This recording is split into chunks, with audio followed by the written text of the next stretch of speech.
Hello friends, welcome to Centum Tutor PGTRB Commerce Unit 9 Statistics. இந்த வீடியோவில் statistical டேட்டாவில் revision test 1 ஏற்கனவே ஸ்டாட்டிஸ்டிக்ஸில் nearly 10 videos போட்டிருக்கேன். இருந்தாலும் இதில் வந்து பார்த்திங்கன்னா 10 கொஸ்டின் 110ல் வந்து nearly 10 question, not nearly more then 10 questions வந்து எப்போதும் இந்த ஸ்டாட்டிஸ்டிக்ஸில் கேட்டுறாங்க. ஏற்கனவே நம்ம மேக்ஸிமம் சாப்டர்ஸ் கம்ப்ளீட் பண்ணிட்டோம். இன்னும் ஒன் ஆர் டூ சாப்டர்ஸோடைய லிட்டில் பார்ட் மட்டும்தான் நம்மளுக்கு இருக்குது. இருந்தாலும் நம்ம வந்து மேலோட்டமாக தான் பார்த்துருக்கோம். நீங்கள் இப்போ வந்து நிறைய சாப்டர்ஸ் படிச்சிருப்பீங்க, ஓனாக படிச்சிருப்பீங்க, நீங்கள் புக் ரெஃபர் பண்ணியிருப்பீங்க. பல சேனல்ஸ், இந்த மாதிரி யூடியூப் சேனல்ஸ் நிறைய பேர் போட்டுட்ருக்காங்க ஃப்ரீயாக. நிறைய பேர் நல்லா எக்ஸ்பிளைன் பண்ணிகிட்ருக்காங்க, அதெல்லாம் நீங்கள் பார்த்துருப்பீங்க. இதெல்லாம் வச்சு நீங்கள் வந்து என்ன பண்ணலான்னு கேட்டிங்கன்னா, இதை ரிவைஸ் பண்ணி எந்த அளவுக்கு உங்களுக்கு ஆன்சர் பண்ண முடியுது அப்படின்னு தெரியணும். இப்போ இந்த ஸ்டாட்டிஸ்டிக்கல் டேட்டா ரிவிஷன் டெஸ்ட் 1ல் வந்து மேக்ஸிமம் நான் வந்து institute of chartered accountant of இந்தியாவுடைய கொஸ்டின்ஸ், அவங்களுடைய கம்ப்ளீட் இந்த ஸ்டாட்டிஸ்டிக்ஸை பற்றி இருக்கான கொஸ்டின்ஸ் தான் அதை அப்படியே எடுத்து கொடுத்துருக்கேன் வித் ஆன்சர். நீங்கள் வந்து ஃபஸ்ட்டு என்ன அண்டர்ஸ்டாண்ட் பண்ணிக்கணுன்னா, அதோடைய கான்செப்ட், அதோடைய மீனிங் என்ன அப்படின்னு அண்டர்ஸ்டாண்ட் பண்ணிட்டீங்கன்னா உங்களால் ஈஸியாக ஆன்சர் பண்ண முடியும். So it's a very very simple question. But என்ன ப்ராப்ளம் அப்படின்னு கேட்டிங்கன்னா, இதோடைய கான்செப்ட், இதோடைய மீனிங், அந்த வேர்ட்ஸோட மீனிங் ப்ராப்பராக அண்டர்ஸ்டாண்ட் பண்ணாதனால நம்மளால் ஆன்சர் பண்ண முடியாது. But very very simple questions. நீங்கள் இதை பார்க்கும்போது தெரியும், ஒன்லி 20 கொஸ்டின்ஸ் தான் கொடுத்துருக்கேன். உங்களுக்கு டெய்லி 20 கொஸ்டின்ஸ் இனிமேல் நான் வந்து வீடியோ அப்லோட் பண்ணுவேன். ஸோ உங்களுக்கு எக்ஸாம் வந்து கால்ஃபார்ம் பண்ணதுக்கப்புறம் உங்களுக்கு எக்ஸ்ட்ரா கொஸ்டின்ஸும் உங்களுடைய டவுட்ஸ் எல்லாம் கிளியர் பண்ணிக்கலாம். அப்போது இப்போ வந்து நீங்கள் வந்து என்ன பண்ணுறீங்க கேட்டிங்கன்னா, இந்த 20 கொஸ்டின் ஆன்சர் பண்ணிட்டே வாங்க. ஸ்டாட்டிஸ்டிக்ஸே கண்டினியூஸாக கொடுக்குறேன். நான் ஒரு நியர்லி ஒரு 200 கொஸ்டின்ஸ் பக்கம் நான் வந்து இந்த ஸ்டாட்டிஸ்டிக்ஸில் 20 கொஸ்டின் கொடுக்குறேன். கொஞ்சம் கூட எக்ஸ்ட்ராவும் 20 மட்டும் கிடையாது. இப்போ என்னால் 20 தான் டைப் பண்ண முடியறதுனால 20 கொஸ்டின்ஸ் மட்டும் கொடுக்குறேன். இன் ஃபியூச்சர் நியர்பை நீ ஒரு 2-3 டேஸில் வந்துட்டு I will try to give more questions. அதனால் நீங்கள் வந்து இதை ஆன்சர் பண்ணி பாருங்கள். இப்போ 20 கொஸ்டின்ஸ் நம்பர் போட்டுக்கோங்க. It's very simple question, but you should understand properly. நான் எக்ஸ்பிளைன் பண்ணால் உங்களுக்கு புரிஞ்சிடும். அதுக்கப்புறம் நீங்கள் பாருங்கள். Question number 1, which of the following statement is false? Which of the following statement is false? இதை கவனிக்க வேண்டியது. பாருங்கள், ஆப்ஷன் ஏ வந்து பாருங்கள், statistics is derived from the Latin word status. Option B, statistic is derived from the Italian word statista. Option C, statistics is derived from the French word statistique. And D, none of these கேட்டிருக்காங்க. இப்போ பார்த்தீங்கன்னா இந்த question நல்லா கவனிக்கணும். which of the following statement is false? எது தவறானது அப்படின்னு கேட்டிருக்காங்க. அப்போது லாட்டின் வேர்டு ஸ்டாட்டஸ்லேருந்து தான் ஸ்டாட்டிஸ்டிக்ஸ்ன்ற வேர்டு டிரைவ் ஆகிருக்கு. அதே மாதிரி இட்டாலியன் வேர்டு ஸ்டாட்டிஸ்டா, இதிலிருந்து தான் ஸ்டாட்டிஸ்டிக்ஸ் வேர்டும் டிரைவ் ஆகிருக்கு. That is also correct. Wrong வந்து third one, statistics is derived from the French word statistic கிடையாது. So which one of the statement is which of the following statement is ஃபால்ஸ்னு கேட்டிருக்காங்க. So option C is the right answer for this question. Second question, statistics is defined in terms of numerical data in the singular sense, plural sense, either A or B, both A and B. Statistic அப்படின்றது இந்த term numerical data, the terms of numerical data define பண்ணுறது. என்ன சென்ஸில் இதை define பண்ணுது? சிங்குலரா இல்லை ப்ளூரலா? இல்லை சிங்குலராக இருக்கலாம் அல்லது ப்ளூரலாக இருக்கலாமா? இல்லை சிங்குலராகவும் இருக்கும் ப்ளூரலாகவும் இருக்கலாமா அப்படின்னு கேட்டிருக்காங்க. ஸ்டாட்டிஸ்டிக்ஸ் அப்படின்போதே நிறைய டேட்டாஸ் வந்துருச்சு. இங்கே நியூமெரிக்கல் டேட்டா அப்படின்போதே it is a plural sense தான். Plural sense. The option is B, plural sense. பன்மை, பலது, பன்மை அப்படின்னு சொல்லலாம். Question number 3, statistics is applied in economics, business management, commerce and industry, all the above. ஸ்டாட்டிஸ்டிக்ஸை எங்கே அப்ளை பண்ணலாம்? எக்கனாமிக்ஸில் அப்ளை பண்ணலாமா? பிஸ்னஸ் மேனேஜ்மெண்ட்டில் அப்ளை பண்ணலாமா? காமர்ஸ் அண்ட் இண்டஸ்ட்ரியில் அப்ளை பண்ணலாமா? ஆல் தி அபோவான்னு கேட்டிருக்காங்க. ஸோ இந்த ஸ்டாட்டிஸ்டிக்ஸ்ன்றது நம்ம எக்கனாமிக்ஸ்லையும் யூஸ் பண்ணுவோம், பிஸ்னஸ் மேனேஜ்மெண்ட்லேயும் யூஸ் பண்ணுவோம், காமர்ஸ் அண்ட் இண்டஸ்ட்ரியிலையும் யூஸ் பண்ணுவோம். So the correct option is all the above. Question number 4. Statistics is concerned with, statistics அப்படின்றது எதுடன் தொடர்புடையது? குவாலிட்டேட்டிவ் இன்ஃபர்மேஷன், குவாலிட்டியை பற்றி, தன்மை, ஒரு விஷயத்துடைய தன்மையை பொறுத்து, குவாலிட்டியை பொறுத்து, ஒரு குவாலிட்டி அப்படின்போது ஒரு ஆளுடைய இன்டெலிஜென்ஸ் அப்படின்னு சொல்லும்போது ஒரு குவாலிட்டி, அந்த ஆளுடைய குவாலிட்டி, இன்டெலிஜென்ஸ், ஹியூமர் சென்ஸு, சாம் கேரக்டர், இதெல்லாம் குவாலிட்டி அப்படின்வோம். குவான்டிடேட்டிவ் அப்படின்னா அளவு, ஒரு அளவு தான் குவான்டிட்டி அப்படின்னு சொல்லுவோம். 10 கிலோகிராம், 175 சென்டிமீட்டர் ஹைட், இதெல்லாம் குவான்டிடேட்டிவ் இன்ஃபர்மேஷன்ஸ். அப்போ ஸ்டாட்டிஸ்டிக்ஸ்ன்றது எது கூட கன்சர்ன்ட் ஆகிருக்கு, எதுடன் தொடர்புடையது?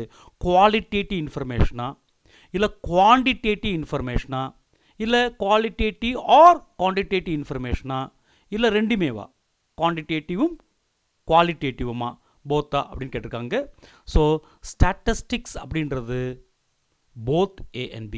ஏன்னா நம்ம வந்து குவான்டிடேட்டிவ், ஃபார் எக்ஸாம்பிள் மீன் எடுத்துக்கிட்டிங்கன்னா குவான்டிடேட்டிவ், அதே டைமில் மீடியன் எடுக்கும் பொழுது குவாலிட்டேட்டிவ், இன்டெலிஜென்ஸில் மெஷர் பண்ணுறதுக்கு மீடியன் தான் எடுப்போம். அப்போ வந்து குவாலிட்டேட்டிவ் இருக்குது. அப்போ போத் ரெண்டுமே, ஸ்டாட்டிஸ்டிக்ஸ்ன்றது எதுடன் தொடர்புடையதுன்னு கேட்டிங்கன்னா போத், குவாலிட்டேட்டிவ் தன்மையுடனும் தொடர்புடையது, அளவுடனும் தொடர்புடையது, குவான்டிடேட்டிவ் அண்ட் குவாலிட்டேட்டிவ் ரெண்டுடன் தொடர்புடையது தான் இந்த statistics. Question number 5. An attribute is option A qualitative characteristics, B quantitative characteristics, C a measurable characteristics, D all the above. இங்கே தான் நம்ம ஃபெயிலியர் ஆகிறது இந்த கொஸ்டின்லாம் தான். ஃபஸ்ட்டு ஆட்ரிபியூட், நமக்கு வந்து நிறைய படிச்சிருப்போம், ஸ்டாட்டிஸ்டிக்ஸ் படிச்சிருப்போம், நிறைய சம்ஸில் ஒர்க் அவுட் பண்ணிருப்போம். But we don't know what is the meaning of attribute. ஆட்ரிபியூட்னா என்னன்னு தெரியாது. இப்போ ஆட்ரிபியூட் அப்படின்ற ஒரு மீனிங் நம்ம கிளியராக தெரிஞ்சவங்களுக்கு இந்த question is very very simple, டக்குன்னு அடிச்சுட்டு போயிடலாம். அப்போ ஆட்ரிபியூட் அப்படின்னா என்ன அப்படின்னு பார்க்கணும். ஆட்ரிபியூட்னு அப்படியோட மீனிங் தெரிஞ்சாலே இந்த கொஸ்டினில் டப்புன்னு ஆன்சர் சொல்லிடலாம். இப்போ நான் சொல்லும் போது உங்களுக்கு புரிஞ்சிடும். ஆட்ரிபியூட்னா குவாலிட்டி ஆர் கேரக்டரிஸ்டிக்ஸ். எதோடது? ஒரு பர்சனுடைய குவாலிட்டி, இல்லைன்னா ஒரு பர்சனுடைய கேரக்டர், ஒரு பிளேஸ்னுடைய குவாலிட்டி ஆர் கேரக்டர், ஒரு திங், ஒரு பொருளுடைய குவாலிட்டி ஆர் கேரக்டரிஸ்டிக்ஸ், இதை நம்ம வந்து ஆட்ரிபியூட் அப்படின்னு சொல்கிறோம். அப்போ ஆட்ரிபியூட் அப்படின்றது என்ன மீனிங்? குவாலிட்டி இல்லைன்னா கேரக்டரிஸ்டிக்ஸ் சொல்லலாம். எதோடைய குவாலிட்டி, எதோடைய கேரக்டரிஸ்டிக்ஸ்? பர்சன், பிளேஸ், திங், இதோடைய கேரக்டரிஸ்டிக்ஸ். இப்போ எக்ஸாம்பிளாக சொல்கிறதா இருந்தால் ஒரு இன்டெலிஜென்ஸ், இட்ஸ் அ குவாலிட்டி, ஒரு பர்சனுடைய குவாலிட்டி இன்டெலிஜென்ஸ். சாம், அதேமாதிரி சென்ஸ் ஆஃப் ஹியூமர், இதெல்லாம் நம்ம வந்து குவாலிட்டி, ஒரு பிளேஸோடைய, ஒரு பர்சனுடைய, ஒரு திங்கோடைய குவாலிட்டி இல்லைன்னா கேரக்டரிஸ்டிக்ஸ்னு சொல்லலாம். இப்போ வந்து நம்ம இதை பற்றி நல்ல ஒரு எக்ஸாம்பிளாக சொல்லும்போது, to explain a persons constant காஃபிங் as a result of chain smoking. ஒரு ஆள் செயின் ஸ்மோக்கிங் பண்ணும்போது, தொடர்ச்சியாக புகை யூஸ் பண்ணும்போது, அதாவது சிகரெட்டெல்லாம் யூஸ் பண்ணும்போது என்ன ஆகும்னா, அதோடைய காஃபிங் கூட ரிலேட்டட். த பர்சன்ஸ் கான்ஸ்டன்ட் காஃபிங், தொடர்ச்சியாக ஒரு ஆள் இருமிட்டே இருக்காருன்னா இது கூட தொடர்புடையது, பொதுவாக இது கூட தொடர்புடையதாக இருக்கும்னா செயின் ஸ்மோக்கிங் கூட தொடர்புடையதாக இருக்கும். பாருங்கள், ஆட்ரிபியூட்னா ஒரு குவாலிட்டி சொல்லலாம். அப்போ இதை பாருங்கள், ஆட்ரிபியூட் அப்படின்போது தெரிஞ்சிருச்சு. என்ன ஆன்சர்? Qualitative characteristics. இனி வந்து இந்த ஆட்ரிபியூட் அப்படின்னு பார்த்தாலே உங்களுக்கு குவாலிட்டி அப்படின்ற ஒரு பாயிண்ட்டு ஞாபகம் வந்துடணும். So attribute is qualitative characteristics அப்படின்னு சொல்லலாம். 6, கொஸ்டின் நம்பர் 6 பாருங்கள். Annual income of a person is, ஒரு ஆளுடைய வருட வருமானம், ஒரு நபருடைய, ஏ பர்சன் அப்படின்னு சொல்லியிருக்காங்க, பார்த்துக்கோங்க. ஏ பர்சன், ஒரு நபருடைய வருட வருமானம் என்பது ஆட்ரிபியூட்டா, டிஸ்கிரிட் வேரியபிளா, கண்டினியூஸ் வேரியபிளா, இல்லை பிஎன்சி, டிஸ்கிரிட் அண்டு கண்டினியூஸ் வேரியபிளா அப்படின்னு கேட்டிருக்காங்க. அப்போது இதில் பார்த்தீங்கன்னா நம்மளுக்கு ஆட்ரிபியூட் அப்படின்றதுக்கு மீனிங் தெரிஞ்சிச்சு. இட்ஸ் அ குவாலிட்டி, ஒரு பர்சன், ஒரு பிளேஸ், ஒரு திங்கோடைய குவாலிட்டி இல்லைன்னா கேரக்டர். அப்போது ஒரு பர்சனுடைய ஆனுவல் இன்கம்ன்றது குவாலிட்டி கிடையாது. குவாலிட்டின்னா நம்ம பார்த்தோம், இன்டெலிஜென்ஸாவோ, சாம், நல்ல ஹாப்பியாக இருக்கக்கூடிய, ஜாய்ஃபுல், சாமாக இருக்கிறதோ, இல்லை சென்ஸ் ஆஃப் ஹியூமராக இருக்கிறதெல்லாம் குவாலிட்டி அப்படின்னு சொல்லலாம். அப்போது ஆனுவல் இன்கம்ன்றது ஒரு ஆட்ரிபியூட் கிடையாது, குவாலிட்டி கிடையாது. So first one is not answer. Second வந்து பார்த்திங்கன்னா டிஸ்க்ரீட்டும் இருக்குது, கண்டினியூஸும் இருக்குது. 2 வேரியபிள் கொடுத்துருக்காங்க, டிஸ்க்ரீட் வேரியபிள், கண்டினியூஸ் வேரியபிள். அப்போ நம்ம இதோடைய மீனிங் புரிஞ்சுட்டு எந்த கொஸ்டின் வேணாலும் ஆன்சர் பண்ணிடலாம். டிஸ்க்ரீட் வேரியபிள், கண்டினியூஸ் வேரியபிள் அப்படின்னு 2 வேரியபிள்ஸ் இருக்குது. இப்போ வந்து இந்த டிஸ்க்ரீட் அப்படின்போது ரெண்டுமே டிஸ்க்ரீட் வேரியபிளும் சரி, கண்டினியூஸ் வேரியபிளும் சரி, ஒரு குவான்டிடேட்டிவ் வேரியபிள். குவான்டிடேட்டிவ் ஒரு அளவு. ஏன்னா ஆனுவல் இன்கம்ன்றது ஒரு அளவு. வருடத்துக்கு 8 லட்சம் வருமானம் இருக்குது, 8 லட்சம்ன்றது ஒரு அளவு, ஒரு குவான்டிட்டி. அது quantity, not quality, it is a quantity, ஒரு அளவு. அது ஆனுவல் இன்கம்ன்றது ஒரு அளவு. அந்த அளவுன்றது குவான்டிட்டி அப்படின்றது 2ஆக இருக்கலாம், டிஸ்க்ரீட்டாகவும் இருக்கலாம், கண்டினியூஸாகவும் இருக்கலாம். அப்போது இது என்னது, டிஸ்க்ரீட்டாக கண்டினியூஸாக அப்படின்னு பார்க்கும்போது டிஸ்க்ரீட்னா என்ன மீனிங் அப்படின்னா தனித்த மாறி அப்படின்வாங்க. அதாவது தொடர்ச்சியற்ற மாறிகள், தொடர்ச்சியற்றது அப்படின்னா. அதாவது வேல்யூ ஒப்டைன் பை கவுண்டிங் அப்படின்னு சொல்லலாம். டிஸ்க்ரீட்னா வேல்யூ ஒப்டைன் பை கவுண்டிங், எண்ணுவதால் நமக்கு கிடைக்கக்கூடிய மதிப்பு, அதை டிஸ்க்ரீட். கரெக்டாக அளவாக சொல்ல முடியும், இவ்வளோ தான், 8 லட்சம் வருட வருமானம் 8 லட்சம் அப்படி சொல்கிறது தான் டிஸ்க்ரீட் வேரியபிள். அதே கண்டினியூஸ் வேரியபிள் அப்படின்னா நம்ம வந்து நெவர் ஃபினிஷ் கவுண்டிங், நம்மளால் ஃபினிஷ் பண்ணவே முடியாது. இப்போ ஒரு ஆளுடைய வயசு நம்ம பாருங்கள், சிம்பிளாக சொல்லலாம், நம்ம வந்து கவனிக்க மாட்டோம். ஒரு ஆளுடைய வயசை வந்து நம்ம கரெக்டாக சொல்ல முடியுமா அப்படின்னு பார்க்கணும். டிஸ்க்ரீட்னா கரெக்டாக கவுண்ட் பண்ணி சொல்லிடலாம். ப்ளஸ் வருட வருமானம் எவ்வளோ நம்ம கரெக்டாக சொல்ல முடியும், 8 லட்சம், இல்லைனா 7,88,000, இல்லை 3,32,332 ரூபாய் அப்படின்னு கரெக்டாக வந்து எக்ஸாக்டாக ஒரு ஆள்னால சொல்ல முடியும். அது வந்து டிஸ்க்ரீட். கண்டினியூஸ் வேரியபிள் அப்படின்றது கண்டினியூஸ், கரெக்டாக வந்து எக்ஸாக்டாக சொல்ல முடியாது, கண்டினியூஸாக இருக்கும். இப்போ ஒரு ஆளோட வயசு அப்படின்போது டிஸ்க்ரீட்டாக கண்டினியூஸாக நம்ம நினைப்போம், என்ன சாதாரணமாக நம்ம கவனிக்கும் போது வயசு தானே, அது 32 வயசு, 33 வயசு, கரெக்டாக எக்ஸாக்டாக சொல்ல முடியும், டிஸ்க்ரீட் வேரியபிள் அப்படின்வாங்க. It's wrong. இது வந்து கண்டினியூஸ் வேரியபிள். ஒரு ஆளுடைய வயசை நம்ம கரெக்டாகவே சொல்ல முடியாது. இப்போ நம்ம வயசே நம்ம கரெக்டாக சொல்ல மாட்டோம். எப்படி சார், என்னோடய வயசு வந்து இப்போ 24 வயசு சார், இல்லை 32 வயசு சார் அப்படின்னு சொன்னால் இல்லை. இன்றைக்கி இப்போ உங்களுடைய வயசு எவ்வளோ அப்படின்னு கேட்டால் சில டைம் நீங்கள் சொல்ல வேண்டியிருக்கும், 26 வருஷம் ஆயிடுச்சு, 10 மாதம் ஆயிடுச்சு, 2 நாள், 10 மாதம் 2 நாள் 5 hour 4 second 5 millisecond 8 nanosecond அப்படின்னு கரெக்டாக துல்லியமாக சொல்லணும். இந்த நிமிஷம் வரைக்கும் சொல்லணும்.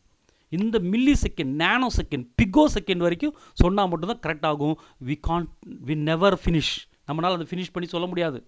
அந்த மில்லி, அந்த மைக்ரோ சின்ன லெவல் வரைக்கும் சொல்லிட்டு போனால் மட்டும்தான் எக்ஸாக்டாக சொல்ல முடியும், இல்லைன்னா எக்ஸாக்டாக சொல்ல முடியாது. பட் ஒரு ஆளுடைய வருட வருமானன்றது நம்ம எக்ஸாக்டாக சொல்லிடலாம். இத்தனை ரூபான்னு கரெக்டாக சொல்ல முடியும். 8,32,333 ரூபா 48 பைசா முடிஞ்சு போச்சு. அது இட்ஸ் கவுண்டபிள், டிஸ்க்ரீட். ஆனால் வயசு அப்படின்னு வரும்பொழுது கரெக்டாக எக்ஸாக்டாக சொல்ல முடியாது. இன்றைக்கி நிலைமையில் சொல்லும்போது, இந்த நிமிஷம் வரைக்கும் சொல்லும்போது நம்மளுக்கு வந்து வயசு சொல்லும்போது 32 வருஷம் ஆயிடுச்சு, 10 மாதம் ஆயிடுச்சு, 2 நாள் ஆயிடுச்சு, 5 ஹவர் ஆயிடுச்சு, 4 செகண்ட் ஆயிடுச்சு, 5 millisecond, 8 nano second, 12 pico second போயிட்டே இருக்கும்.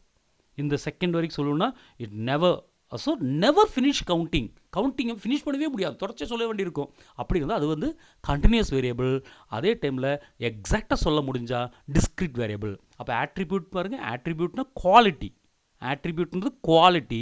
இந்த டிஸ்க்ரீட் வேரியபிளும் கண்டினியூஸ் வேரியபிளும் குவான்டிட்டி. அந்த குவான்டிட்டியில் கவுண்ட் கரெக்டாக எக்ஸாக்டாக கவுண்ட் பண்ண முடிஞ்சிச்சுன்னா டிஸ்க்ரீட் வேரியபிள். நெவர் ஃபினிஷ் கவுண்டிங்கை முடிக்கவே முடியாதுன்னா அது கண்டினியூஸ் வேரியபிள். அப்போ ஆனுவல் இன்கம் ஆஃப் எ பர்சன்றது என்ன, கரெக்டாக சொல்ல முடியும். So it is a discrete variable. Question number 7. Marks of a student is an example of. ஒரு பையனுடைய மார்க் அது ஒரு ஆட்ரிபியூட்டா, டிஸ்க்ரீட் வேரியபிளா, கண்டினியூஸ் வேரியபிளா, நன் ஆஃப் தீஸா அப்படின்னு கேட்டிருக்காங்க. இப்போ உங்களுக்கு ஈஸியாக புரிஞ்சிச்சு பாருங்கள். இப்போ வந்து உங்களால் நீங்கள் அந்த ப்ரீவியஸ் கொஸ்டின்லாம் கரெக்டாக நீங்கள் அண்டர்ஸ்டாண்ட் பண்ணியிருந்தீங்கன்னா இட்ஸ் வெரி சிம்பிளாக சொல்லலாம். ஆட்ரிபியூட்ன்றது குவாலிட்டி. இங்கே குவாலிட்டி கிடையாது. ஒரு பையனுடைய மார்க், சயின்ஸில் 80 மார்க் வாங்கியிருக்கான், ஃபிசிக்ஸில் வந்துட்டு 62 மார்க் வாங்கியிருக்கான், மேக்ஸில் வந்து 92 மார்க் வாங்கியிருக்கான். ஸோ இட் இஸ் அ மார்க்ன்றது it is not a quantity. இது வந்து குவான்டிட்டி தான், குவாலிட்டி கிடையாது. குவான்டிட்டி அளவு தான். அப்போ ஆட்ரிபியூட் கிடையாது. அப்போது குவான்டிட்டி வரும்போது அது டிஸ்க்ரீட்டாக இருக்கலாம், கண்டினியூஸாக இருக்கலாம். எக்ஸாக்டாக கவுண்ட் பண்ண சொல்ல முடிஞ்சா டிஸ்க்ரீட்டு, கண்டினியூஸாக நெவர் ஃபினிஷ் கவுண்டிங்கை ஃபினிஷ் பண்ண முடியாமல் தொடர்ச்சியாக போயிட்டு இருந்துச்சா அது கண்டினியூஸ். அப்போ நம்மளுக்கு புரிஞ்சு இது கண்டினியூஸ் கிடையாது. கரெக்டாக எக்ஸாக்டாக சொல்ல முடியும். ஃபிசிக்ஸில் 92 மார்க்ஸ், இங்கிலீஷில் 87 மார்க்ஸ் எக்ஸாக்டாக சொல்ல முடியும். So it is a discrete variable. Question number 8. Nationality of a student is. பாருங்கள், ஒவ்வொன்றையும் நுணுக்கமாக கவனித்தா மட்டும்தான் உங்களால் ஆன்சர் பண்ண முடியும். நேஷ்னாலிட்டி ஆஃப் எ ஸ்டூடெண்ட், ஒரு ஸ்டூடெண்ட்டுடைய தேசிய இனம் இந்தியனா, அமெரிக்கனா, இல்லை பிரிட்டிஷா. Nationality of a student is an attribute, a continuous variable, a discrete variable, A and C. ஏயோ அல்லது ஏயும் சியும் ஆட்ரிபியூட்டும் டிஸ்க்ரீட் வேரியபிளும். நேஷ்னாலிட்டி ஆஃப் எ ஸ்டூடெண்ட், ஒரு பையனை நம்ம சொல்கிறோம் இந்தியன், நம்ம வந்து இந்தியன்ஸ் அப்படின்னு சொல்கிறோம், இந்தியன்ஸ் இல்லை அமெரிக்கன்ஸ் அப்படின்னு சொல்கிறோம். அது என்னது? ஆட்ரிபியூட்டா இல்லை கண்டினியூஸ் வேரியபிளா, டிஸ்க்ரீட் வேரியபிளா? நம்ம ஏற்கனவே பார்த்தோம், கண்டினியூஸும் டிஸ்க்ரீட்டும் எதோடைய வகைகள்னு கேட்டிங்கன்னா குவான்டிட்டினா அளவு. ஒரு ஸ்டூடெண்ட்டுடைய நேஷ்னாலிட்டின்றது இட்ஸ் நாட் அளவு கிடையாது. அப்போ கண்டினியூஸோ டிஸ்க்ரீட்டோ கிடையாது. அது வந்து ஒரு குவாலிட்டி. இந்தியன் அப்படின்பது ஒரு குவாலிட்டி, ஒரு அவங்களுடைய பழக்க வழக்கங்கள், அவங்களுடைய கல்ச்சரை பிரதிபலிக்கிறது தான் என்னது இந்த நேஷ்னாலிட்டி எல்லாம். இப்போ நம்ம வந்து பார்த்துருவோம், நம்ம சொல்லும்போது தெரியும், நேபாளி அப்படின்னு சொல்லும்போது நேபாளிக்கு போது நம்ம ஒரு பார்ப்போம், காரணம் அவங்களுடைய கேரக்டர் தான் பார்ப்போம். கேரக்டர்னால் அவங்களுடைய கல்ச்சர் தான் வெளிப்படும். So it is a quality. அப்போ nationality of a student is an attribute நம்ம ஏற்கனவே பார்த்தோம், quality. Drinking habit of a person is, ஒரு ஆளுடைய குடிப்பழக்கம். Drinking habit of a person is ஒரு ஆட்ரிபியூட்டா, எ வேரியபிளா, டிஸ்க்ரீட் வேரியபிளா, எ கண்டினியூஸ் வேரியபிளா அப்படின்னு கேட்டிருக்காங்க. ஒரு ஆளுடைய ட்ரிங்கிங் ஹேபிட்ன்றது நம்மளுக்கு வந்து என்ன கிடையாது, குவான்டிட்டி கிடையாது, அளவு கிடையாது. டிஸ்க்ரீட்டோ கண்டினியூஸோ, டிஸ்க்ரீட்னா கவுண்டபிள், கண்டினியூஸ்னால் நான் கவுண்டபிள், கவுண்ட் பண்ணவே முடியாது. Never finish counting. இது ஃபினிஷ் கவுண்டிங். டிஸ்க்ரீட்ன்றது நல்லா அண்டர்ஸ்டாண்ட் பண்ணியிருப்பீங்கன்னு நினைக்கிறேன். வேரியபிள்ன்றது மாறக்கூடியது, ஆட்ரிபியூட்றது குவாலிட்டி. அப்போ drinking habit of a person என்ன, உங்களுக்கு இப்போ ஆன்சர் பண்ண முடியும். ட்ரிங்கிங் ஹேபிட்ன்றது ஒரு ஆளுடைய குவாலிட்டி. அது அப்போ குவாலிட்டின்னு என்ன, attribute. Question number 10. Age of a person is, ஒரு ஆளுடைய வயசு. ஒரு வயசு அப்படின்றது என்ன, ஒரு ஆட்ரிபியூட்டா இல்லை டிஸ்க்ரீட் வேரியபிளா, ஏ கண்டினியூஸ் வேரியபிளா, அப்படின்னு கேட்டாங்க. ஏற்கனவே நான் எக்ஸ்பிளைன் பண்ணிட்டேன். ஆட்ரிபியூட்ன்றது குவாலிட்டி. இங்கே வந்து ஏஜ்ன்றது ஒரு குவாலிட்டி கிடையாது, ஒரு தன்மை கிடையாது, குவாலிட்டி கிடையாது. டிஸ்க்ரீட்னா கவுண்டபிள். ஒரு வயசை வந்து கரெக்டாக எக்ஸாக்டாக சொல்ல முடியுமா அப்படின்னு தான் இங்கே தான் நம்ம வந்து ஏற்கனவே எக்ஸ்பிளைன் பண்ணிட்டேன் நான். ஒரு வயசை வந்து எக்ஸாக்டாக நம்மளால் சொல்ல முடியாது. அப்போ டிஸ்க்ரீட் கிடையாது. டிஸ்க்ரீட்னா எக்ஸாக்டாக நம்ம சொல்ல முடியும். ஆனுவல் இன்கம் வந்து டைரெக்டாக சொல்ல முடியும். ஒரு ஆளுடைய ஹைட்டை வந்து எக்ஸாக்டாக சொல்ல முடியும். ஆனால் வயசை வந்து எக்ஸாக்டாக சொல்ல முடியாது. It is continuous variable. நான் சொன்ன வயசு கேட்டிங்கன்னா இன்றைக்கி வரைக்கும் எக்ஸாக்டாக வயசு சொல்கிறதா இருந்தால் இத்தனை வருஷம், இத்தனை மாதம், இத்தனை நாள், இத்தனை ஹவர், இத்தனை செகண்ட், இத்தனை மில்லி செகண்ட், இத்தனை பிகோ செகண்டு அப்படி போயிட்டே இருக்கும். So it is a continuous variable. இப்போ அண்டர்ஸ்டாண்ட், ஆட்ரிபியூட்டுக்கும் டிஸ்க்ரீட்டுக்கும் கண்டினியூஸ்க்குள்ள வேரியபிள் வித்தியாசம் உங்களுக்கு தெரிஞ்சிருக்கணும். Question number 11. Data collected on religion from the census reports are. Data collected on religion from the census report. Census ரிப்போர்ட்லேருந்து நம்ம என்ன பண்ணோன்னா ரிலீஜனை பற்றிய டேட்டா, ஒரு மதத்தை பற்றிய டேட்டாவை கலெக்ட் பண்ணுறோம். எத்தனை பேர் கிறிஸ்துவ மதத்தை சேர்ந்தவர்கள், எத்தனை பேர் வந்துட்டு ஹிந்து மதத்தை சார்ந்தவர்கள் அப்படின்னு ஒரு டேட்டா எடுக்கிறோன்னு வச்சுக்கோங்க. சென்சஸ் ரிப்போர்ட்லேருந்து நம்ம எடுக்கிறோம். அது என்ன டேட்டா? ப்ரைமரி டேட்டாவா, செகண்டரி டேட்டாவா, சாம்பிள் டேட்டாவா, இல்லை ஏஆர்பியா, ப்ரைமரி ஆர் செகண்டரி டேட்டாவா? இது நம்மளுக்கு தெரியும். நம்ம எந்த டேட்டாவும் நேரடியாக எடுத்தால் அது ப்ரைமரி டேட்டா, வேறு யாராவது கலெக்ட் பண்ண டேட்டாவிலேருந்து நம்ம எடுத்தால் அது செகண்டரி டேட்டா நம்மளுக்கு தெரியும். அப்போது நம்ம ஏற்கனவே சென்சஸ் ரிப்போர்ட் எடுத்துட்டாங்க. அந்த சென்சஸ் ரிப்போர்ட்லேருந்து நம்ம ரிலிஜனை பற்றி டேட்டாவை கலெக்ட் பண்ணுறதுனால it is a secondary data. Question number 12. The data collected on the height of a group of students. The data collected on the height of a group of students after recording their heights with a measuring tape bar. நம்ம வந்து ஒரு group of students, நம்ம ஸ்கூலில் பசங்க இருக்காங்க, பசங்களுடைய height எல்லாம் அவங்கள கூப்பிட்டு ஓவராலாக கூப்பிட்டு நம்ம மெஷரிங் டேப் வச்சு அவங்க ஹைட்டை மெஷர் பண்ணி எழுதுகிறோம்.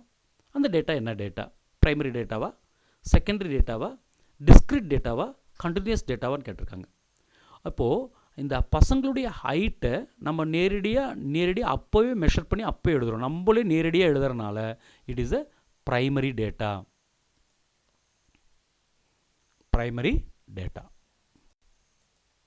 Question number 13. The primary data are collected by. Primary டேட்டாவை எப்படி கலெக்ட் பண்ணணும்? நேரடியாக முதலாக நேரடியாக கிடைக்கக்கூடிய டேட்டாஸை தான் ப்ரைமரி டேட்டான்னு சொல்கிறோம். அது எப்படி கலெக்ட் பண்ணுவோம்? இன்ட்ரி மெத்தடில் கலெக்ட் பண்ணுவோமா? ஒரு நேரடியாக போய் இன்ட்ரி பண்ணி நேர்முகம் பண்ணி கலெக்ட் பண்ணுவோமா? அப்சர்வேஷன் மெத்தட், நேரடியாக நம்மளே கவனித்து அது மூலமாக கலெக்ட் பண்ணுவோமா? கொஸ்டினரி மெத்தட், ஒரு கொஸ்டினரி உண்டாக்கி ஒரு வினாத்தாள் உண்டாக்கி மக்களிடம் கொடுத்து அந்த டேட்டாவை கலெக்ட் பண்ணுறதா? இல்லை ஆல் தி அபோவா? இது எல்லாமே ப்ரைமரி டேட்டாவா அப்படின்னு கேட்டிருக்காங்க. நம்ம வந்து ப்ரைமரி டேட்டா, இப்போ நம்மளுக்கு ஒரு டேட்டா நேரடியாக வேணும் அப்படின்னா நம்ம என்ன பண்ணலாம்? நேரடியாக போய் என்ட்ரி பண்ணி அந்த டேட்டா கலெக்ட் பண்ணாலும் அது ப்ரைமரி டேட்டா தான்.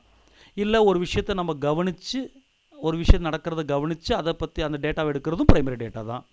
அதே மாதிரி ஒரு கொஸ்டினரி ப்ரிப்பேர் பண்ணி நம்மளுக்கு யார்கிட்டேருந்து இந்த விடை கிடைக்கணுமோ அவங்களுக்கு அந்த வினாத்தாளை கொடுத்து அதில் ஆன்சர் கேட்டு எழுதுறதும் டைரக்ட் மெத்தடு தான். So all the above is the correct answer for question number 13.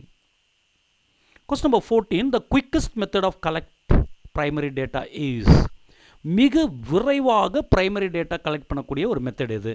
Personal இன்டர்வியூவா, indirect இன்டர்வியூவா, telephone இன்டர்வியூவா, by அப்சர்வேஷனா அப்படின்னு கேட்டிருக்காங்க. விரைவாக கிடைக்கப்படுது.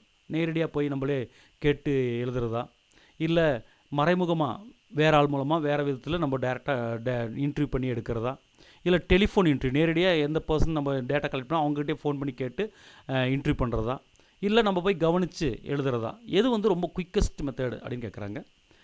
இப்போ ரொம்ப குயிக்கஸ்ட் மெத்தட் நம்ம ரொம்ப ஈஸி. நம்ம வந்து எந்த டேட்டாவும் நம்ம கவனிக்க வேண்டியது, இப்போ ஒரு டேட்டாவை வேறு ஒரு இடத்துல நம்மள்டேருந்து ஒரு 50 கிலோமீட்டர் 100 கிலோமீட்டர் தூரத்தில் நடக்கக்கூடிய ஒரு விஷயமா இருந்தால் நம்ம நேரடியாக போய் பர்சனல் இன்ட்ரி பண்ணுறதுக்கு டேரக்ட் குயிக்காக நடக்கக்கூடிய காரியம் கிடையாது. இன்டைரக்டாக கேட்டு எழுதுறதுக்கு நடக்க கிடையாது. அதோட பெட்டர் என்ன? Telephone interview. டெலிஃபோன் பண்ணிட்டா ஈஸியாக அங்கேருந்து டேட்டாவை நம்ம எவ்வளோ தூரத்தில் இருக்கக்கூடிய விஷயமா இருந்தாலும் டேட்டாவை கலெக்ட் பண்ணிடலாம். ஏன்னா அப்சர்வ் பண்ணுறதா இருந்தால் கூட நம்ம அந்த இடத்துக்கு போக வேண்டியிருக்கும். It take time. அப்போ quickest method of collect primary data அப்படின்னு பார்த்திங்கன்னா டெலிஃபோன் இன்டர்வியூ தான். டெலிஃபோன் இன்டர்வியூ மூலமாக தான் குயிக்காக நம்ம வந்து எந்த டேட்டாவும் எங்கே இருக்கக்கூடிய டேட்டாவையும் குயிக்காக நம்ம கலெக்ட் பண்ண முடியும். Question number 15. The best method to collect data in case of a natural calamity is. எது வந்து டேட்டா கலெக்ட் பண்ணுறதுக்கான பெஸ்ட் மெத்தட்? என்ன டேட்டா அப்படின்னு சொல்லியிருக்காங்க? நேச்சுரல் கெலாமிட்டி, இயற்கை பேரிடரை பற்றி நம்ம ஒரு டேட்டாவை கலெக்ட் பண்ணணுன்னா எந்த மெத்தட் பெட்டராக இருக்கும்? பர்சனல் இன்ட்ரி பண்ணலாமா? நேரடியாக போய் இன்ட்ரி பண்ணிவிட்டு பண்ணலாமா? இல்லை இன்டைரக்ட் இன்டர்வியூ பண்ணலாமா? மறைமுகமாக இன்ட்ரி பண்ணலாமா? இல்லை கொஸ்டினரி மெத்தடில் பண்ணலாமா? இல்லை டைரக்ட் அப்சர்வேஷன், நம்மளே நேரடியாக போய் கவனித்து அங்கே நடந்த விஷயங்களை பார்த்து நம்ம டேட்டாவை கலெக்ட் பண்ணுறதுனால தான்? இல்லை கொஸ்டினரி, ஒரு வினாத்தாள் உண்டாக்கி அங்கே அந்த நேச்சுரல் கெலாமிட்டி நடந்த இடத்துல போய் கொடுத்துட்டு அவங்ககிட்ட டேட்டா கலெக்ட் பண்ணுறதா? இல்லை நேரடியாக அங்கே பார்த்த ஆளுங்களை போய் பர்சனல் இன்டர்வியூ பண்ணுறதா? இல்லை இன்டைரக்ட் இன்டர்வியூ பண்ணுறதா கேட்டிருக்காங்க. நல்லா கவனிக்கணும். நேச்சுரல் கெலாமிட்டி நடந்திருக்கு, ஒரு இயற்கை பேரிடர் நடக்கும்போது அதில் பாதிக்கப்பட்டவங்க இருப்பாங்க. அவங்கக்கிட்ட போய் நம்ம டேரெக்டாக இன்ட்ரி எடுக்க முடியாது, பர்சனல் இன்ட்ரி எடுக்க முடியாது. அப்போ இதுக்கு வந்து பெஸ்ட் மெத்தட் வந்து பர்சனல் இன்டர்வியூ. அதாவது அங்கே ஏற்கனவே நேரடியாக இருந்தவங்ககிட்ட போய் கேட்குறது தான். நான் பேசும்போது மாற்றி சொல்லியிருந்தேன். பர்சனல் இன்டர்வியூ தான் பெட்டர். அங்கேயே போய் அந்த நேரடியாக பார்த்தவங்கக்கிட்ட இன்டர்வியூ பண்ணும்போது அதோடைய அந்த நேச்சுரல் கெலாமிட்டியோடைய டேட்டாஸ் வந்து ப்ராப்பராக கிடைக்கும். கொஸ்டினர்லாம் கொடுத்து அங்கெல்லாம் எழுத முடியாது. இன்டெரக்டாக வேறு ஆள்கிட்ட கேட்டிங்கன்னா அந்த மீனிங்கே மாறி போயிடும். சிலப்போ டைரக்ட் அப்சர்வேஷன் மெத்தட்னா நம்ம அந்த நேச்சுரல் கெலாமிட்டி நடக்கிற இடத்துல நம்ம இருந்தால் டைரக்ட் பண்ணலாம், இல்லைன்னா அது பொதுவாக நடக்கக்கூடிய காரியம் கிடையாது. அப்போ பர்சனல் இன்டர்வியூ, அதை நேரடியாக பார்த்தவங்கக்கிட்ட போய் இன்டர்வியூ பண்ணி டேட்டா கலெக்ட் பண்ணுறது தான் ஒரு பெஸ்ட் மெத்தடாக இருக்கும். Question number 16. In case of a rail accident, the appropriate method of data collection by personal interview, direct interview, indirect interview, all the above. ஒரு ரயில் ஆக்சிடென்ட் நடந்திருக்கு ஒரு இடத்துல. அப்போ அங்கேருந்து டேட்டாவை கலெக்ட் பண்ணணும். எப்படி டேட்டா கலெக்ட் பண்ணலாம்? பர்சனல் இன்டர்வியூ மூலமாக கனெக்ட் பண்ணலாமா? டைரக்ட் இன்டர்வியூ மூலமாக கலெக்ட் பண்ண முடியுமா? இன்டைரக்ட் இன்டர்வியூ மூலமாக கலெக்ட் பண்ண முடியுமா? இல்லை ஆல் தி அபோவா எந்த மெத்தட் வேணாலும் யூஸ் பண்ணிக்கலாமா? இந்த மாதிரி கொஸ்டின்லாம் வரும்போது தான் மிக ரொம்ப தெளிவாக நம்ம கவனிக்கலைன்னா தப்பாகி போயிடும். ஒரு ரயில் ஆக்சிடென்ட் நடந்திருக்கு. அப்போது நீங்கள் யார்கிட்ட போய் டைரெக்டாக இன்ட்ரி பண்ணுவீங்களா, இல்லை பர்சனல் இன்ட்ரி பண்ணுவீங்களா? பர்சன் தான் அந்த டைரெக்டாக பாதிக்கப்பட்டவங்கள்ட்ட இன்ட்ரி பண்ணுறது பர்சனல் இன்டர்வியூ. டைரக்ட் இன்டர்வியூ போனால் நேரடியாக போய் இன்ட்ரி பண்ணுறது. இன்டைரக்ட் இன்டர்வியூனா வேறு ஆள்கிட்ட கேட்டு இன்ட்ரி பண்ணுறது. இதில் எது அப்படின்னு கேட்டிருக்காங்க. So the correct answer is indirect interview தான். ஏன்னா பர்சனல் இன்டர்வியூ பண்ண முடியாது, டைரக்ட் இன்டர்வியூவும் பண்ண முடியாது. அங்கே பாதிக்கப்பட்ட நபர்கள்கிட்ட வந்து நம்ம நேரடியாக பாதிக்கப்பட்ட நபர்கிட்ட கேட்க முடியாது. நீங்கள் வேறு அங்கே பார்த்துட்டு இருந்த நபர்கிட்ட தான் கேட்க முடியும். ஸோ இன்டைரக்ட் இன்டர்வியூ தான் இங்கே வந்து கரெக்டாக இருக்கும். இந்த கொஸ்டினில், இந்த மாதிரி கொஸ்டினில் தான் நம்ம வந்து அதிகமாக பாதிக்கப்படுவோம். அதனால் ரொம்ப தரவாக இருக்கணும். இந்த கொஸ்டின் எல்லாமே பார்த்திங்கன்னா என்னுடைய நேரடி கொஸ்டின் கிடையாது, நான் உண்டாக்கின கொஸ்டின் கிடையாது. இது எல்லாமே சார்ட்டர்ட் அக்கௌண்ட் ஆஃப் இந்தியாவோட புக்ஸில் அவங்க கொடுத்த புக்கு அப்படியே கொடுத்துருக்கேன். என்னென்னு கேட்டிங்கன்னா அந்தளவுக்கு பர்ஃபெக்டாக அந்த ஒரு கொஸ்டினை வந்து அண்டர்ஸ்டாண்ட் பண்ண, எந்த அளவுக்கு நம்ம அண்டர்ஸ்டாண்ட் பண்ணியிருக்கோம் அப்படின்றதுக்கு ஒரு பர்ஃபெக்ட் டெஸ்ட் வந்து இந்த கொஸ்டின்ஸ் தான் அமைஞ்சிருக்குன்னு நான் நினைக்கிறேன். ஏன்னா அவ்வளோ பர்ஃபெக்டாக கொடுத்துருக்காங்க. ரொம்ப simple question, but you should understand properly. அந்த விஷயத்தை நீங்கள் தெளிவாக அண்டர்ஸ்டாண்ட் பண்ணால் மட்டும்தான் இது கரெக்டான ஆன்சர் பண்ண முடியும். ஒரு ரயில் ஆக்சிடென்ட் நடக்குதுன்னா நம்மளால் என்ன பண்ண முடியாது, பர்சனல் இன்டர்வியூ பண்ண முடியாது.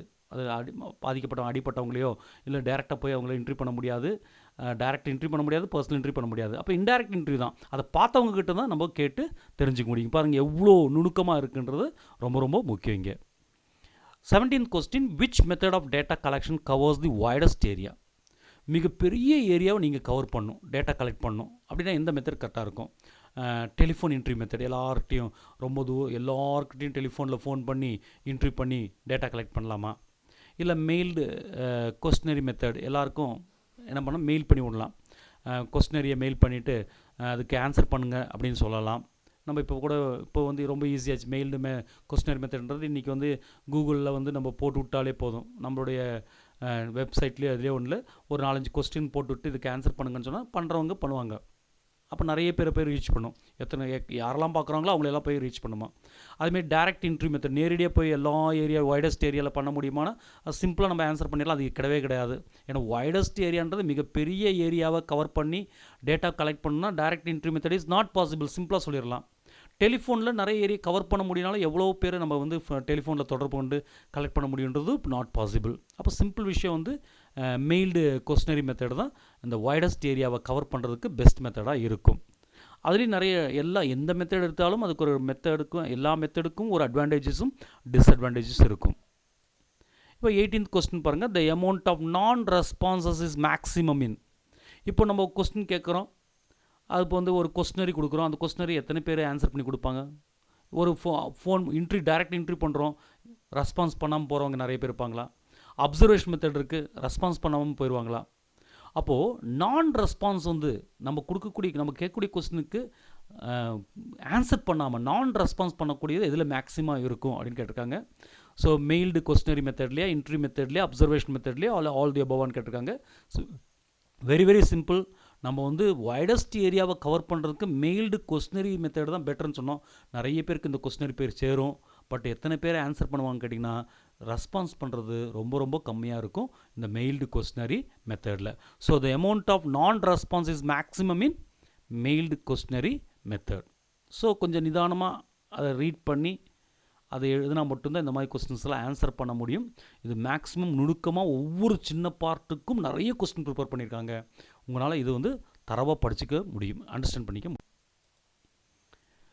19th question, some important sources of secondary data. Secondary data இப்போ நம்மளுக்கு வந்து ஏற்கனவே ப்ரைமரி டேட்டானா நேரடியாக எடுக்கிறது.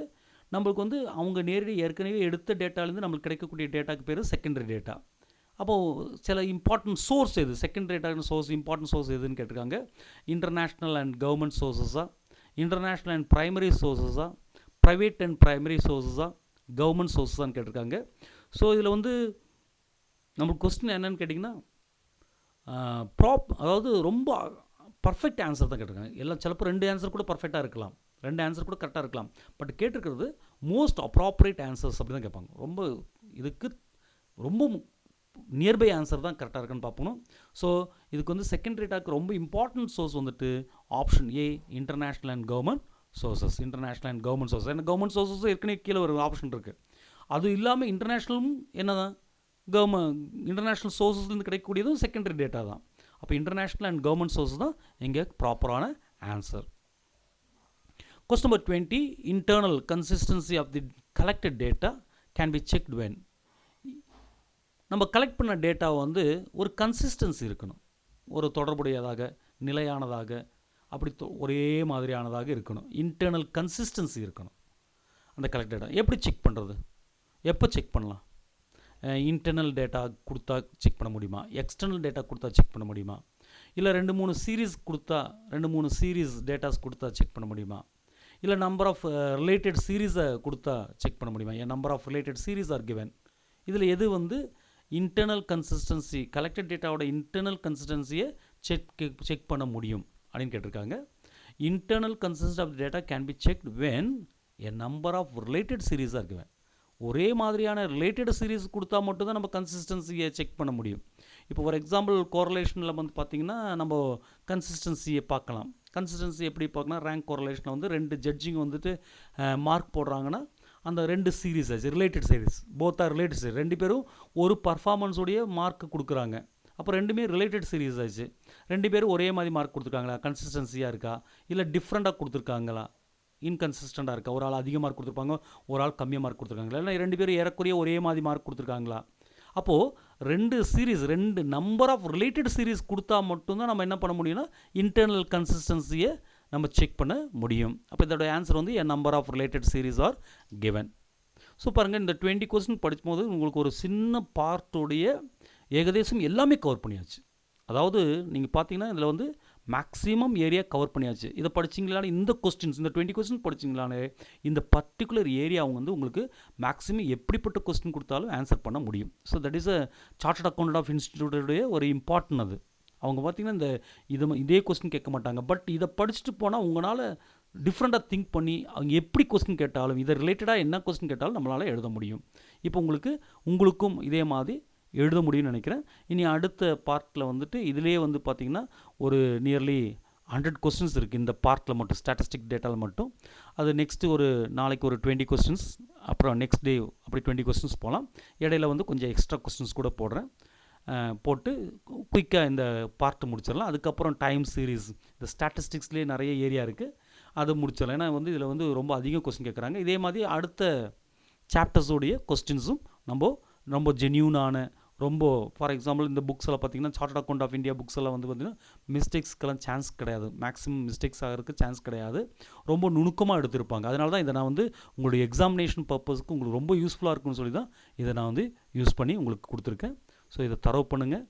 இதை தரவு பண்ணாலே உங்களுக்கு இந்த பார்ட் முடிஞ்சிடும். இனி அடுத்தடுத்த கொஸ்டினுக்கு நீங்கள் ரெடியாக இருங்க, ஆன்சர் பண்ணி பாருங்கள், அண்டர்ஸ்டாண்ட் பண்ணிக்கோங்க, பர்ஃபெக்டாக அண்டர்ஸ்டாண்ட் பண்ணிக்கோங்க, எந்த கொஸ்டின் வேணாலும் ஆன்சர் பண்ணிக்கலாம். ஸோ தேங்க்யூ ஃபார் வாட்சிங் this video. Wish all the best.